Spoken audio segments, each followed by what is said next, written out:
What is up, ladies and gentlemen? We are back at it with another video, and it is our NXT Battleground review. Why did I do that head movement? I don't know. I'm in two minds about the show. I really am. I'm conflicted. Some parts were really good, some parts were kind of mid, and I don't think I like the UFC Apex as an arena for WWE pay-per-views. It just does not work. It's far too small. I don't think it attracts the right crowd. People look disinterested. The lighting was iffy at some points.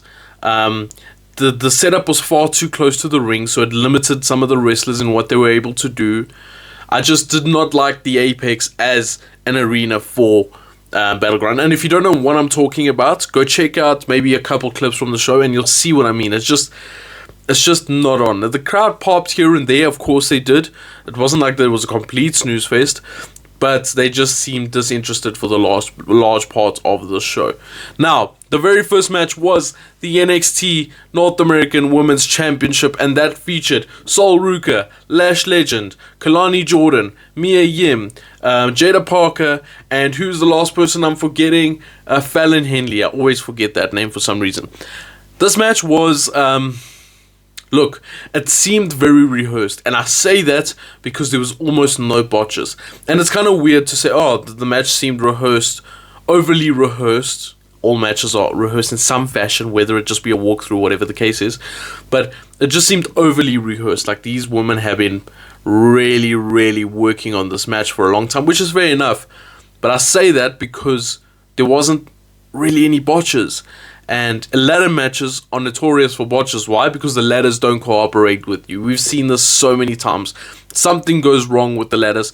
Whether it be small things like they're just not in the right place, or a ladder tends to break while you're climbing. Whatever the case is, small things. I'm not talking about a botch that leaves someone bloody like Joe Mercury back in the day. No. I'm talking about small things where you just realize, okay, the ladder's not quite working with you, but it's fine because we understand this is a damn ladder match. That wasn't the case. Felt like everybody knew exactly where they were supposed to be at the right times, like they've done this before, which I don't know if this is a bad thing or a good thing. I don't know if I'm just being overly critical. It's just one thing I noticed. Anyway, some of the spots were good, some of the spots were limited because of the space on the outside. Like some spots that come to mind, Ruca, Soul Snatcher. She did a double back-to-back Soul Snatcher, so one off the ring post like usual off the turnbuckles, and then she did one off the ladder onto Fallon Henley. That was amazing. Jaida Parker sat on Kelani Jordynne, but she like jumped off the ladder onto Kelani Jordynne, who was bridging between the turnbuckles on another ladder. That was pretty rough. Of course, the roughest spot was Lash Legend getting military pressed by literally everybody onto a bridging ladder on the outside. Nasty landing, rough spot, but shout out Lash Legend. She has improved so much. She was on my list to win this. In fact, everybody was on my list to win this match. I wouldn't have minded if it was Fallon Henley, Mia. I wouldn't have minded if it was anybody. But in the end, we got Kelani Jordynne off. She landed a split-leg moonsault in the corner onto Mia Yim, who was on a ladder laying on the floor. And then that led to... Sorry if you hear the planes going by. And then that led to her being able to climb to the top and grab the championship and be the first ever inaugural North American Women's Champion. So good stuff for Kelani Jordynne. We then moved on to a tag team match between Axiom and Nathan Frazer versus the Good Brothers, or the OC as they're now known, for the NXT tag titles. And I was glad of the outcome. I was glad about the outcome of the match. I'm glad Axiom and Nathan Frazer got the win because they need to enhance their title reign, and they are just so damn good actually at what they do, specifically what they do. The Good Brothers were a kind of a good foil to that because they slowed things down compared to, obviously, Axiom and Nathan Frazer's just constant speed. So they slowed things down nicely. They did their part nicely. Pretty decent match. It's nothing spectacular, nothing out of this world. Karl Anderson kind of showed up, I'm not going to lie. He landed a nice like top rope TKO type looking move, almost like a top rope cutter in the end of the day, but it was like a TKO. Really cool spot that. Karl Anderson kind of showed out, I'm not going to lie. Luke Gallows obviously doing his Luke Gallows thing. We ended the match off Axiom landed his super Spanish fly onto Karl Anderson, and then they pushed over Karl Anderson so that Nathan Frazer can land a Phoenix Splash, and they retained the titles. Pretty average match, pretty decently average. You know, when I say average, I don't mean poor, like it's just average, like mid. I mean, it's what you'd expect, is what I'm trying to say. We then moved on to what was next. Was it the Underground match? Let's go with the Underground match. We had Lola Vice and Shayna Baszler in an NXT Underground match. So this is essentially WWE's version of a UFC match, which I'm not a big fan of, because you're trying to imitate something that is real in a WWE format. We're already doing that. We're already trying to imitate a fight. Now you're trying to imitate those styles in UFC. It just doesn't fit. It doesn't work. People struggle with it. This was a decent showing of it, I will be honest, compared to other showings of it that we've seen in the past. Lola Vice gets the win after she ends up like throwing Shayna Baszler into the steel steps, hitting her head. They go back into the ring and she knocks her out, and the ref calls the match. Surprised on that, the way that she won. It was kind of convincing in a way. Although Shayna Baszler was dominating large parts of the match, it was still kind of convincing, which I'm surprised about. But Lola Vice, there's potential there. I just wish she'd stop with all the shaking her ass stuff and all of that. Like, there's potential for real wrestling there. But I get it. Sports entertainment is what it is. And we all know HBK is, we won't even talk about HBK. So, yeah, I don't know, man. The lighting was terrible. Oh, yeah, that's one thing. The lighting in this match. I saw some people liking it. I did not like the lighting one, but there was parts you couldn't really see what was happening. Maybe that was just me, but I just did not enjoy the lighting whatsoever. When they were in the ring, the lighting was fine. When they were out the ring, the lighting was trash. So I don't know if that's an Apex issue. I don't know if that's a WWE production issue, that they were trying out this lighting method that they were doing, but not it.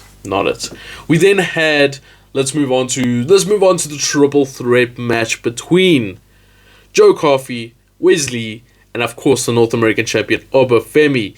Now, this was a really good triple threat match. It obviously did not live up to the standard of Stand and Deliver with Dijak and Josh Briggs, but really, really good nonetheless. I mean, we saw Oba Femi do a military press off the top rope, off the middle rope, throwing Wes Lee into a crossbody onto Joe Coffey. That was really good. Joe Coffey impressed. He showed what he can do in this match. Because I've always been up and down about Joe Coffey. I don't quite get Gallows. I just don't quite get them. They're lacking something for me. But Joe Coffey showed out, yeah. Wes Lee did Wes Lee type things. Oba Femi did Oba Femi type things with his amazing strength. That guy is so damn strong. I don't think there's anybody stronger in WWE right now than Oba Femi. Pound for pound, not even pound for pound, just stronger at all. I don't think there's anybody near the level of Oba Femi when it comes to strength, because the things he does, he just makes look so easy. And I'm not talking about the stuff to Wes Lee, because Wes Lee weighs like a feather. I'm talking about the stuff he did to Joe Coffey even. And Joe Coffey's not a small guy at all. So I was really impressed by Oba Femi. I'm glad Oba Femi won. He needs a long title reign, and to continue this long title reign, yeah, super, super good stuff. Good match. Not the best on the show, but really it's up there for sure. We then moved on to the NXT Women's Championship match. The match I was looking forward to the most tonight, and that was Roxanne Perez taking on Jordynne Grace from TNA. The TNA Knockouts World Champion Jordynne Grace. This was match of the night in my opinion. They had a proper wrestling match. It was power versus speed. Classic power versus speed, and both women did that perfectly. Roxanne Perez using her speed, using her cunning heel tactics, using whatever she can to get the advantage over Jordynne Grace. And this match featured a lot of Roxanne Perez offense, which was different to what I thought it was, but I liked it because every time Jordynne Grace tried to use her power, Roxanne would use speed or would use some sort of heel tactic or would do something to kind of get out of it and take the control again, until it just got too much where Jordynne Grace eventually got the upper hand on her and landed some big power moves and landed some stuff. And then it looked like she was about to land the Juggernaut and all that, and then out comes Tatum Paxley, who's obviously got this fixation with titles, and she grabs the TNA Knockouts Championship instead of the NXT Championship. She runs to the back, and then let me correct myself, like Vic Joseph did on commentary. Ash by Elegance comes out, who is formerly known as Dana Brooke in WWE, and she stops Tatum Paxley. Then Jordynne Grace comes out, clocks them both. So that was pretty interesting. They're setting up TNA matches in NXT. Pretty cool stuff. And then we ended up with, as she comes in the ring, she tries her Juggernaut again. Doesn't work. Roxanne Perez lands Pop Rocks. And we have a winner in Roxanne Perez. I would have preferred Jordynne Grace to get the win here. I really would have. I think it would have been cool to have a Jordynne Grace win, and then like somehow Roxanne goes and wins her title back on TNA. I thought that would be pretty cool, but it's not happening. I was looking for that shock factor. Perhaps I was looking for too much. We then moved on to the main event of the night, which was Trick Williams taking on All Ego Ethan Page, who's barely been in WWE and he's got a title match, but of course we know that was in his contract and blah blah blah. So pretty you know what,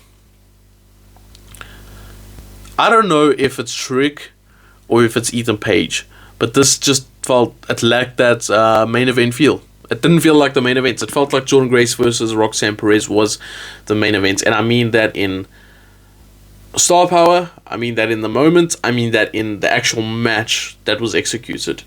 This didn't feel like a main event match for some reason. They tried the announce table spots where someone went through, or where Ethan Page put Trick Williams through an announce table, and they tried all these things, but it's just, I don't know, it just didn't, something felt off about it, and I don't know what it is. Perhaps Trick is still a bit green, and we do know Trick isn't at the level where he can be. He is constantly improving and getting so good, but he's not at the level that Eli, Braun, Carmelo Hayes all were when they were NXT champion. He is slightly below that, and that is because the plan wasn't for him to ever be champion at this point. It definitely wasn't until he got super over. So he is still a bit green. He is working on himself. He is getting better, but he can't have a great match with just absolutely anybody. And I don't think this is an Ethan Page thing, because I also think Ethan Page is still adapting to the WWE style and to whatever WWE is trying to do with him. So I'm not putting this too much on Ethan Page. I think there is potential there with Ethan Page, a lot of potential there with Ethan Page. With that being said, the pay-per-view was kind of up and down. Like I said, I enjoyed Roxanne versus Jordynne Grace. I enjoyed the triple threats, and I half enjoyed the first match. The winner being Kelani Jordynne, controversial. I know a lot of people wanted the likes of Jaida Parker, wanted the likes of Lash Legend, Sol Ruca, whoever else. But I'm happy with with Kelani Jordynne regardless. So let me know what you guys think of the pay-per-view. Let me know what you think of the results, and let me know what you guys are looking forward to next. We'll see you guys next time. Take care. Peace.